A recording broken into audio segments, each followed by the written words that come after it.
Question number surface tension. Question number 32 is the first sum from surface tension.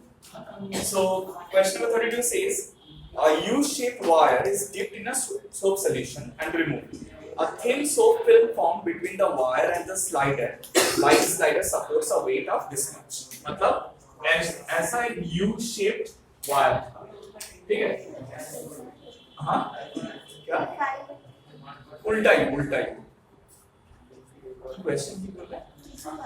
अरे तो बोलने का a U-shaped wire is put into a soap solution और उसको फिर soap solution से बाहर निकाला गया और उसमें एक छोटा सा स्लाइडर लगा हुआ है जिस स्लाइडर का वेट तुमको दिया हुआ है।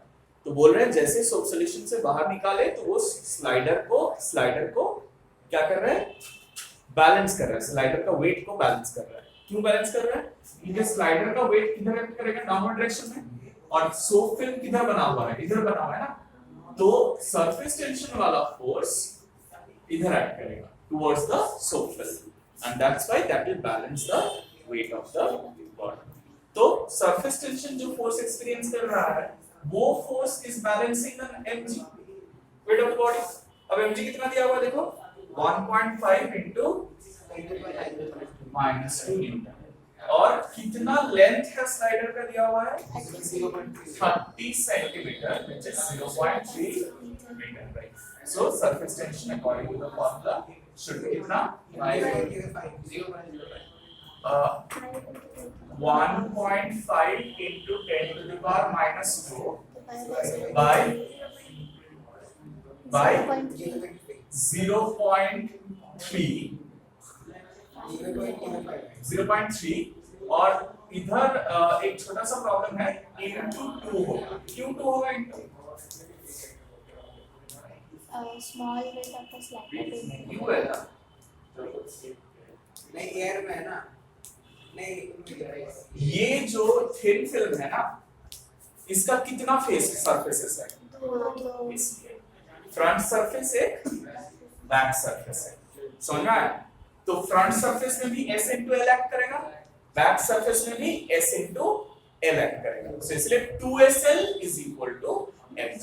ठीक है, हम वहीं से करते हैं तभी समझ में आएगा। 2SL is equal to mg। 2SL equal to mg। पास में लिख लो, since front and back surface both will exert the surface tension. Both will exert the surface tension. Is that clear? So क्या निकालना है हम लोगों को? S निकालना है। S will be mg by 2L। तो mg है 1.5 into 10 to the power -2 by 2 into 0.3,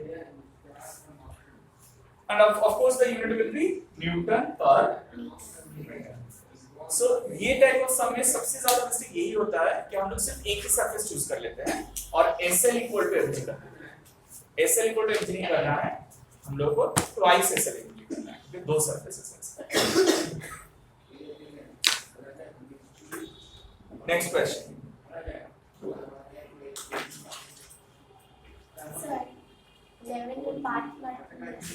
क्या पार्ट मार्किंग मतलब किसमें? कैलकुलेशन नहीं निकाल रहा। हाँ ठीक है, तो अगर तुम कॉन्सेप्ट से ही अप्लाई कर रहे हो तो उसके बाद उसके लिए कैलकुलेशन के लिए तुमको एक नंबर काटेंगे, अगर 3 रहेगा तो 2 देंगे। Because that is more important ना, कैलकुलेशन यदि ना करो है तो एक नंबर काटो तो उसमें तो अंडा मिलेगा, रसगुल्ला भी मिल सकते हैं। क्वेश्चन नंबर 33, जल्दी से मुझे बताओ कैसे करेंगे?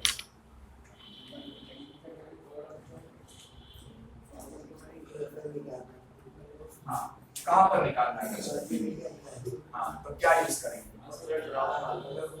राइट, लगा लो। हाँ क्योंकि लिक्विड ड्रॉप है ना, तो लिक्विड ड्रॉप के लिए delta P equal to 2s भैया। तो हम लोग यहाँ पर प्रेशर डायरेक्टली नहीं निकाल पाएंगे, पहले डेल्टा पी निकालेंगे।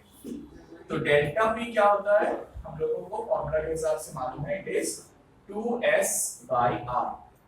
तो यहाँ पर मर्क्यूरी के लिए देखो सरफेस टेंशन दिया हुआ है कितना 4.65 10⁻⁻1, ठीक है। और रेडियस दिया हुआ है कितना 3 मिलीमीटर। 3 मिलीमीटर मतलब इसको ऐसा यूनिट में कन्वर्ट करना है, क्योंकि देखो ये न्यूटन पर मीटर में है ना, तो ऐसा यूनिट में कितना होगा ये जल्दी से बताओ 0.003 मीटर, ठीक है 0.003। तो डेल्टा पी कितना होगा 2 into 4.65 into 10⁻⁻1 by 0.00। यूनिट क्या होगा इसका न्यूटन पर मीटर स्क्वायर। हाँ राइट, न्यूटन पर मीटर स्क्वायर इज पास्कल। मुझे डंडा पड़ेगा, डंडा, ठीक है। अच्छा, अब आंसर टू द क्वेश्चन कैसे निकालेंगे? क्वेश्चन में नहीं पूछा है एक्सेस प्रेशर, क्या पूछा है क्वेश्चन में? प्रेशर इनसाइड द, हाँ तो ये जो निकाले हम लोग एक्सेस प्रेशर निकाले ना, तो प्रेशर कैसे निकालेंगे? ये जो लिक्विड ड्रॉप है इसका बाहर में क्या प्रेशर होता है? हाँ, और अंदर प्रेशर P1 है। इन दोनों का डिफरेंस जो है वही होता है डेल्टा P। तो अंदर वाला प्रेशर कैसे निकालेंगे? Delta P plus P0। ये डेल्टा P निकल गया है, इसके साथ P0 ऐड कर देंगे। हाँ, तो P0 दिया हुआ है, एटमॉस्फेरिक प्रेशर कितना है 1 into 0.1 into 10⁻⁵ pascals। So pressure inside mercury drop will be equal to, इधर कितना आ रहा है ये आंसर? कितना 310 ठीक निकाले ना, गुड 310 पास्कल। और इधर इंसा प्रेशर इक्वल मर्क्यूरी के लिए P0 प्लस डेल्टा P। तो P0 है 1.01 into 10⁵ प्लस 310। इसका मतलब कितना है 1.01 का मतलब है 101,000।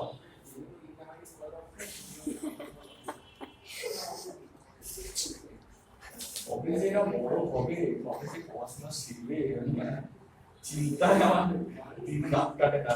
So 101,310 Pascal। समझना है? Also give the excess pressure। देखो लास्ट में पूछा है जो हम लोग पहले निकाले। अच्छा, what is the excess pressure in the soap bubble? एक ही सम है, same type of sum तुम लोग करोगे ये।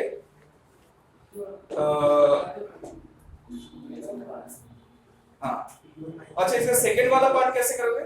क्वेश्चन नंबर 34 का सेकंड वाला part. Question number 34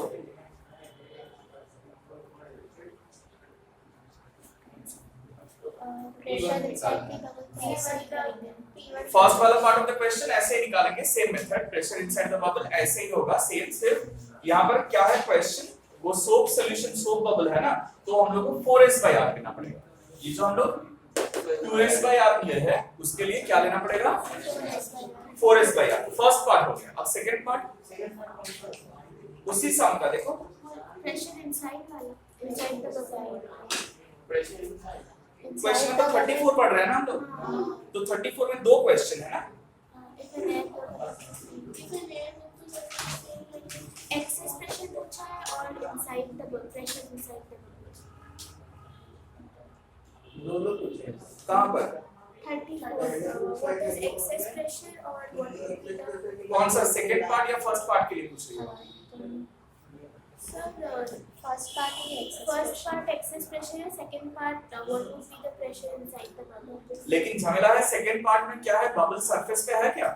40 centimetre depth पे है, तो मतलब वहां पर तुमको ये जो हम लोग P0 प्लस डेल्टा P किया है ना, यहाँ वहां पर P0 plus H rho g plus delta P करना पड़ेगा।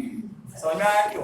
क्योंकि वो डेप्थ है ना, डेप्थ के अंदर है, तो वहां पर लिक्विड प्रेशर को भी ऐड करना पड़ेगा। वहां पर लिख लो थोड़ा, क्वेश्चन नंबर 34, क्वेश्चन नंबर 34 लिख के सेकंड पार्ट कॉपी में लिख लो। Question number 34 second part, 34 second part, pressure at a depth is equal to P naught plus H rho g plus delta, ठीक है? और यहाँ पर डेल्टा P को हम लोग 2s by r he use करेंगे, 4s by r नहीं यूज करेंगे। क्यों? बबल इनसाइड लिक्विड है, तो इसका एक ही सरफेस होगा। इनसाइड लिक्विड होने से हम लोग 2s by r यूज करेंगे। क्लियर? बना लोगे तुम लोग? Good. Let's go for the next question.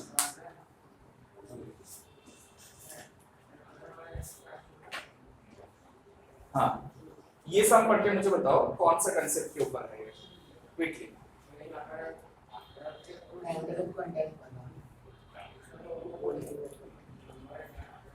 Angle of contact कहाँ यूज होता है?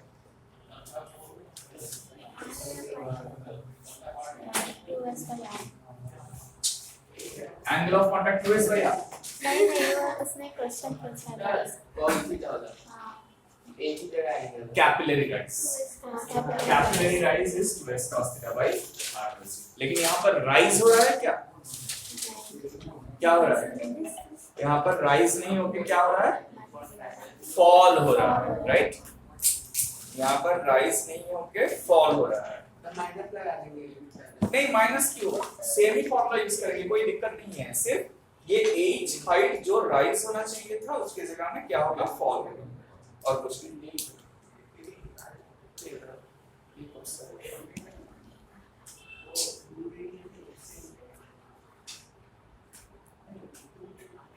तुम कुछ भेजा मुझे? ओ अच्छा, अभी भेजे?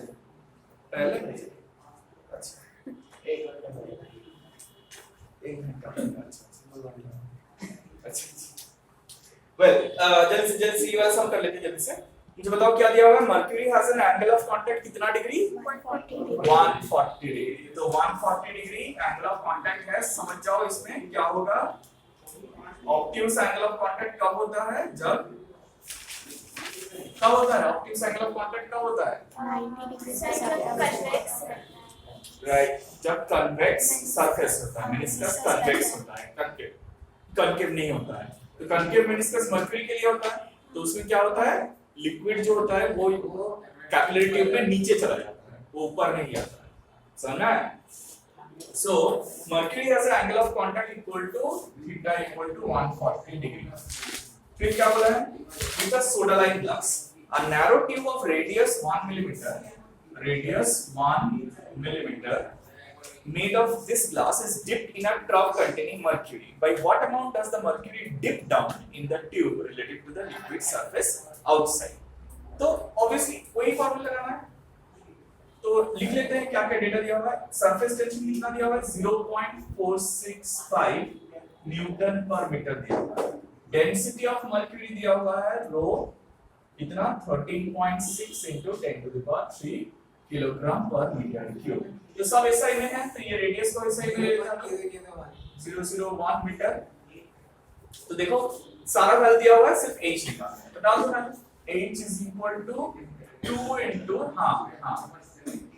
2 into s कितना है? 0.465 into cos कितना degree? 140 degree by r rho g. R is 0.01 into rho is 13.6 into 10 to the power 3 into acceleration due to gravity 10 ले लो 9.8 लेके कोई झमेला करने का जरूरत नहीं है, 10 ले लो and obviously the answer will come in meters, metre में आएगा। तो एक चीज ऑब्वियसली cos 140 डिग्री का वैल्यू तुम लोगों को चाहिए, वो कैलकुलेटर से निकालना पड़ेगा, लेकिन एक चीज मुझे बताओ तो cos 140 डिग्री का वैल्यू जो आएगा वो किसमें वैल्यू नेगेटिव में आएगा you know why obvious angle है नेगेटिव आएगा so what will be the reasoning because it will be a depression capillary rise नहीं हो गया फॉल हो रहा है राइट फॉल हो रहा है इसलिए नेगेटिव में आंसर समझ में आया फॉर्मूला तो चाहिए कुछ नहीं सिर्फ फाइनल आंसर नेगेटिव में आएगा उसमें तुमको लिखना है the negative sign represents that there will be a fall in the level of liquid rise नहीं होगा उसके जगह में फॉल होगा ठीक है so we have almost tried all the different types ठीक है तुम लोगों को क्या करना है बाकी जो क्वेश्चंस है वो थोड़ा ट्राई करना है स्पेशली सरफेस टेंशन बिकॉज़ इसमें बहुत सारा बाकी क्वेश्चंस हम छोड़ रहे हैं तुम लोगों के लिए ट्राई द क्वेश्चंस और जो डाउट रहेगा वो हम लोग सैटरडे वाला क्लास में डिस्कस करेंगे ठीक है और सैटरडे वाला क्लास में हम लोग स्टार्ट करेंगे ग्रेविटेशन मतलब सॉरी ग्रेविटेशन का न्यूमेरिकल सो हम लोग नहीं किया